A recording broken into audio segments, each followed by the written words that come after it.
All right, so today you're gonna draw a surrealist looking animal. It should look real.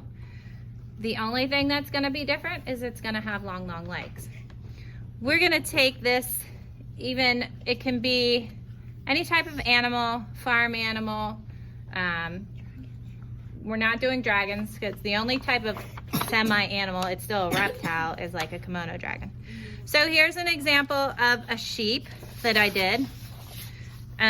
He's got long legs and he's standing on the beach with the ocean behind him, and he's semi in outer space.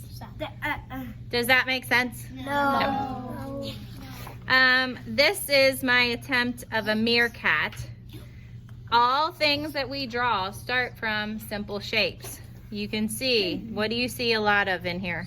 Ovals. Okay, so this meerkat is, he was gonna be on the beach as well. This is a dolphin that's in the mountains and it has legs. Does that make sense? No. No. Not at all. So yeah, his fin doesn't look real great, kind of in a bad spot.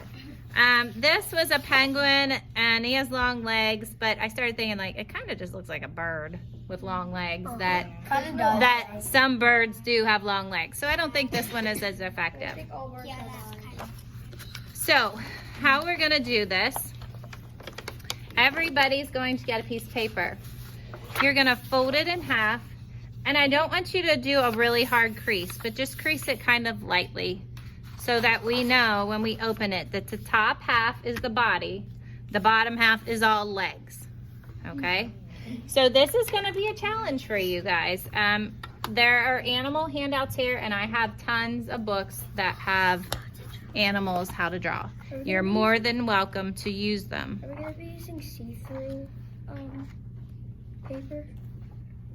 What do you mean by see-through paper? Like, so we can, like, look at the full version and then we can, like, hold the paper down so we can draw, so we can, like, kind of copy it. No, that's called tracing. Put it over it. No, that's tracing. We don't trace. That's drawing somebody else's art. You need to learn how to draw on your own, and that's why these books are great.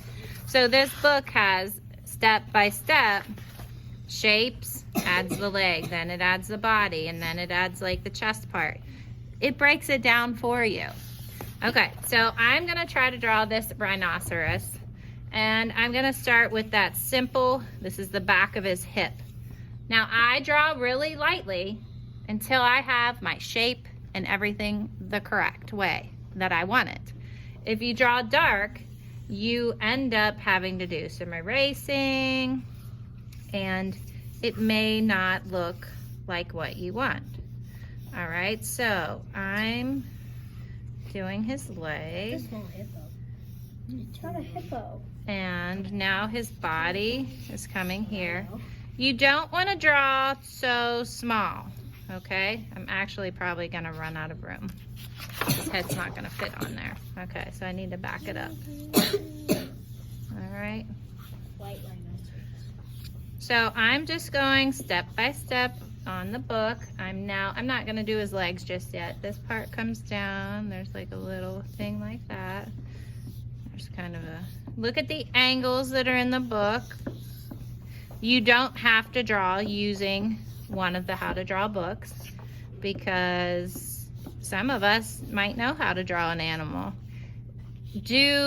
I want your animal to look realistic, but do remember that part of surrealism is that it's kind of goofy, right? Mm-hmm. Okay, so right there, look how long that took me. Not very long, and I have my basic shape down already. I think this needs to be a little longer. So now I am going to add my long legs. Make sure that you have several legs, and one leg is going to end up kind of being behind the other one and should be somewhat shorter. Now on my dolphin that I drew, I only gave him 2 legs. Looks like an 18 walker from Star Wars. And I think that's okay, right? Do you think that the dolphin would have looked really weird with 4 legs? Yeah, probably. Yep. Probably. So I have my basic shape already done. Now I just need to go back and kind of refine I don't get things. how this is going to take 3 to 4 classes. So I'm going in. It's probably going to take 2 classes. You forgot the tail. Yep. I'm going to get to my tail.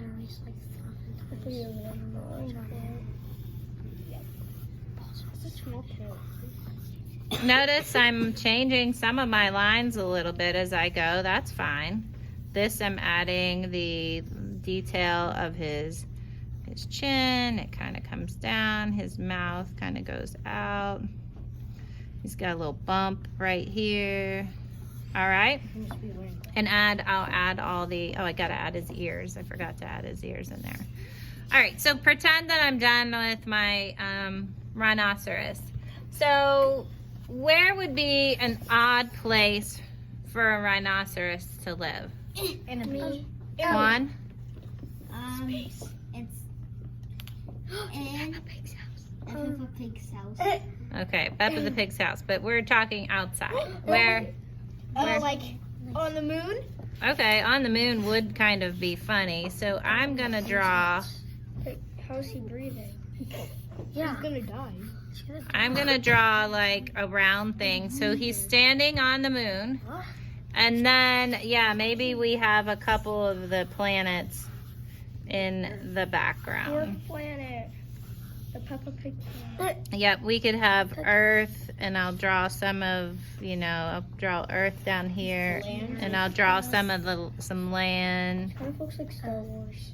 On the moon, you should probably draw like as a gray moon. Yeah, well, and I could draw some craters, Yeah. Well, yeah, so that would be some detail later. I don't want you spending a ton of time on the background. The important part is the animal here, okay? So now that I've kind of got my idea down, I need to go back in more detail to finish out my animal, add these things, the eyes, the ears, and then I'm done. This is kind of already ready to. If you finish with the drawing portion today, please show it to me first before you would move on. The next step would be to outline with Sharpie, okay? And at that point, that's as far as we're gonna get to today. Name and 3S on the back of your paper. Yes, sir? What if you do like a giraffe? Because it already has pretty long legs. Yeah, that's why I'd probably stick away from the giraffe, because its legs, like if I want his body What here, about camels? his legs it's just gonna look normal probably. Make it short legs. Yeah. We're doing long legs. Yeah, no, we're gonna do long Can we legs. make it extra tall legs? So Yeah. Like out of the zoo. Yeah, like